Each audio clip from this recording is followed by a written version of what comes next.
Annoyed. Kinfolk, I'm trying to tell you. What's going on? Let's light this thing up real quick. Let's see how this giving. Oh, it didn't give much, but it's fine. Hey y'all, Mr. Chalaki here. Another review of Real Housewives of Atlanta. I have to tell you, the show is giving me what I need.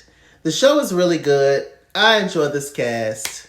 We're good on Atlanta. Obviously, like I always say, it's never going to be in the heyday. It's never going to be what it was, but what is? This is life. It's evolution. Things happen. Whatever. People are here today, gone tomorrow. And yeah, so we're pushing through, child. The first thing we see is Brittany Edie. We see her with her husband's family. We meet his sister. I think that's his sister's husband or boyfriend, and then their kids and stuff. Adorable. The sister, she kind of reminded me of Alicia Keys a little bit. There's something about her that was very Alicia Keys-esque. I keep on falling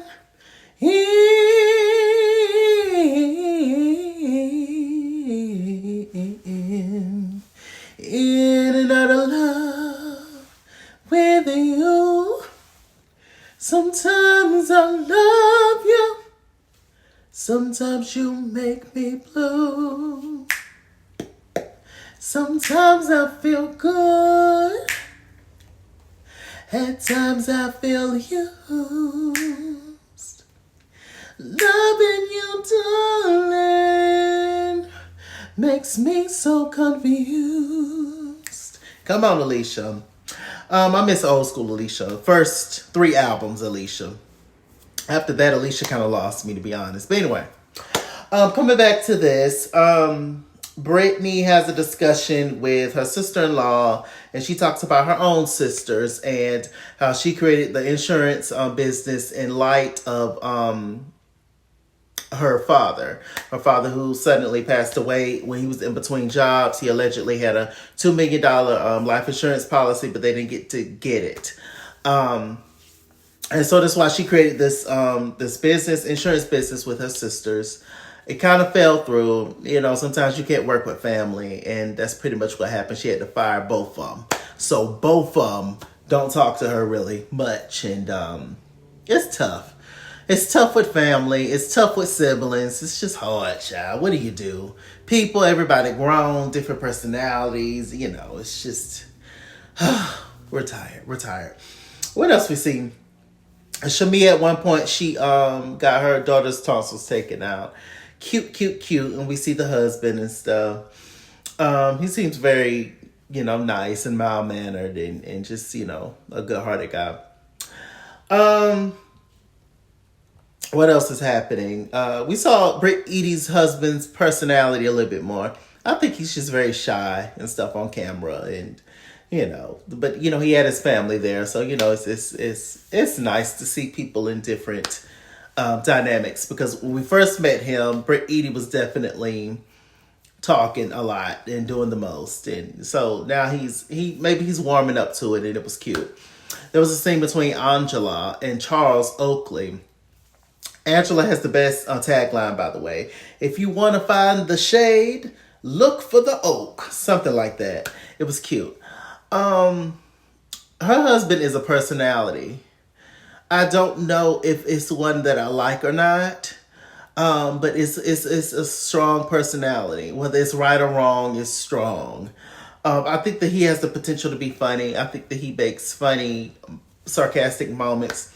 Sometimes it's funny and it's enjoyable to be around, but most of the time, that's not really my personality to deal with. So, but Angela loves him, and who am I? So, hey, she does real estate, and she wants to renew her vows, but she also wants to go to therapy.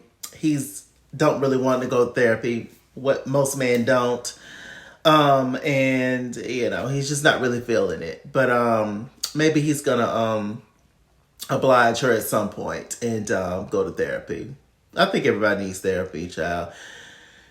Especially us as African-American people. Just being African-American, there's just a certain amount of things that you go through that's a little bit different than everybody else in this life. And there's just this trauma that has been passed down from generations to generations, not including just your own individual trauma, things you went through growing up or whatever. Just it's tough walking around with this skin all day. It's a very unique experience. And so because of that and other reasons, I just think that everybody needs therapy. So we'll see. We'll see what it gives. What else is going on? There was a scene between Miss Kelly and Portia.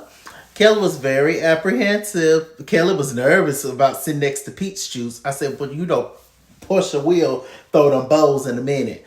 So I was nervous for her. And, you know, Kelly's a little, you know, a little petite, little lady, little petite. And so, you know, Portia's a stallion, honey. That's a woman. That's a lot of woman. So she was like nervous. I don't know. She was like, Lord, is she going to knock me out with one of these hips? But Portia, you know, she was cool with it. You know, they had a little click and clack back and forth moment. Kelly came at Portia wrong. You know, how you take that lady's husband and, you know, just looking for a moment. Portia was over her instantly. Anybody would have been in that situation. But Kelly said something that we all were thinking. So, I mean, hey, it's just kind of old now. It's just like, well, whatever. He didn't end up being nothing for nobody. So, you know, thank you next. But do anybody feel bad for Portia? Not really. But, you know, she'll be all right. She'll bounce back, child. Portia's beautiful. She got money. She's still on the show. She has a great personality. She's a good friend when she wants to be. And so there you go. Speaking of that, make sure you guys check out my Chalaki Shorts video I did a few hours ago where I talked a little bit more about Shamia and Portia's friendship. And also I talked about Garcelle Bouvet, her leaving Housewives of Beverly Hills. So make sure you guys check that out, Chalaki Shorts. Just look under my Shorts tab and you'll see it's the last two videos. So what else is going on? So Kelly and Portia, they're cool now. Kelly kind of made it seem like it was Shamia that wanted her to confront Portia. I thought that was a little weird. I was like, I didn't get that vibe, but okay, Miss Kelly. But Kelly and Shamia are cool now. They're good friends. Meanwhile, we got Portia and Britt Edie clicking and clacking and you know, taking numbers. And of course, Britt Edie has now fallen out with Kelly and Shamia. So it's tick for tack. It's mess, child. It's mess and foolishness, child. It was funny. Kelly, she wanted to invite the ladies to a Mommy and Me event where they bring their kids. And apparently Drew and Portia share the same makeup artist. Drew was getting her makeup done first before the makeup artist got to Portia. The makeup artist told Drew that I'm going to do Portia. And Drew purposely made him wait and made him, you know, could you add a mole right here? Wait, hold on, right here. Can you get up here? You know, just be a petty. It was funny. It was funny when Portia said that. I said, child, the tick for tat. But Drew and Portia has let it go with Drew. She's let the beef go with Drew, and she's back. And she just let Drew be Drew. And she probably just feel bad for her because Drew really going through it. Drew met up with her lawyer. And apparently Ralph won't give up no W-2s, child. Ralph won't give up no income information. And that's what they're waiting on to proceed with the divorce. But he won't give it up. And he right down there in the basement. Shit. The way I would walk down there so quick. And it's just so weird. And that they have this dynamic. They're both staying in the same house. But Ralph is in the basement. Drew is not allowed to come down there. That she has to get permission in her own house to walk down to her own basement. He has a secret door. He probably be inviting women in. It's just it's so strange. It's apparently Ralph has a podcast called Ralph in the Basement or something. Marriage is a lot, ain't it? I'll tell you. Looking at these kind of shows and stuff really don't make you want to get married. Because my Lord, child, I need my little bit of check. There ain't nothing but $2 rubbing together. But my God, you mean to tell me I ain't got $2 rubbing together, but you going to take $150? Girl, so you going to leave me with $150? Ooh. I'm scared and nervous. What else is going on? Let me see. Oh, there was a funny scene between Drew, Cynthia, Angela, and Kenya. That was funny. Kenya said that, Drew, you walking around here looking like a WHORE.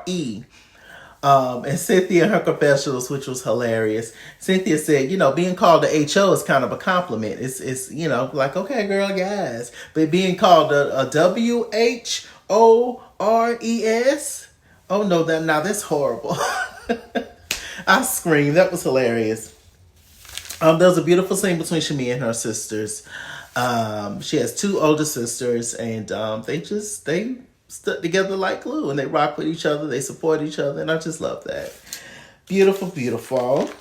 Portia had a scene with her mom, Miss Diane. She looks great, Miss Diane. And Miss Diane warned Portia about Shamia. She was like, well, look at the person who's bringing the bone to you. You need to watch Shamia. She knows that you're going through a divorce and she's trying to stir up drama, whatever, between you. She's Miss Diane is a mom and she's just defending her child, and that's all. I don't have a comment about that. It's just whatever. Let me see what else is going on. We get to the Mommy and Me event. Everybody looks nice. Cynthia, I love that glittery suit she had on. That was pretty. Drew arrived late. We find out that 3 of Kelly's daughters has a brittle bone disease, and she had a situation where she went to the hospital. The police officers was alerted because they thought that she was somehow abusing her daughters, but no, they just have this disorder. And I'm sure that was tough and scary to go through, and you having to, you're worried about your kids, and you're there to get your kids seed about, but they're questioning you on, are you doing it to your kids? How? Ooh, talking about the level of frustration and anger and having to be questioned about your kids and stuff, But sadly, stuff like that does happen where people do that kind of stuff. So, that's a Mommy and Me event. It was cute. Shamia and Angela kind of got into it. Shamia kind of snapped Angela up. She was really irritated with Angela for some reason. I didn't think Angela deserved that reaction, so to speak. But Angela was giving it to her a little bit at the gym with Drew. So, I mean, it's just a ping pong tit for tat. Angela called Shamia Flavor Flav, says that Portia's always on her mind and all that. And she's the hype man, and she said that Portia's Chuck D, and Chuck D come and collect the checks while Flavor Flav do all the work.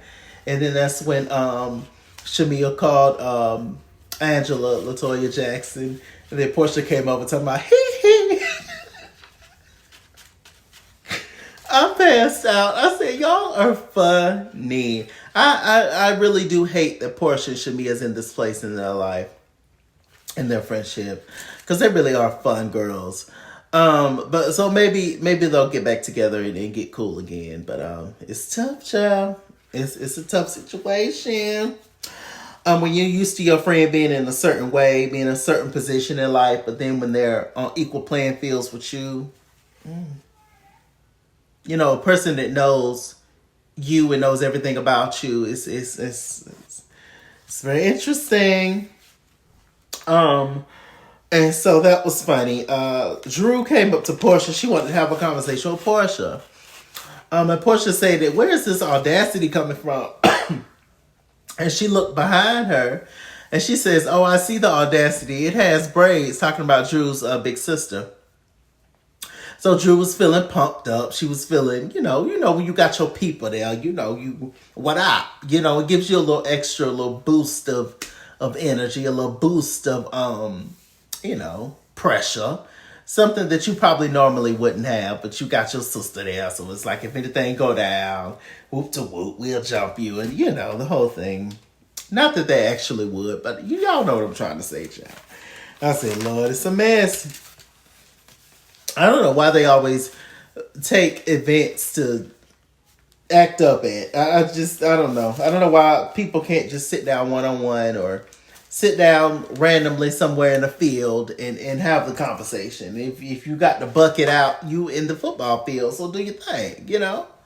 Or let's put a big table in the middle of a ring and let's just all have on, gym clothes and let's just talk. Let's just, that way if it gotta go down, this is appropriate, Anyway, but stop the violence, everybody. We don't like violence. We don't. With that said, Mr. Chalaki on Google Plus. Follow me at @SKingsWorld on Instagram and Twitter, at @SKingsWorld89 on Snapchat, Chess King on Facebook, Mr. Chalaki on Cash App, PayPal, and TikTok. And as always, run me my money or run me my fade. Run me my money the way I get paid. Stay black, stay tuned, and I'll see you guys later.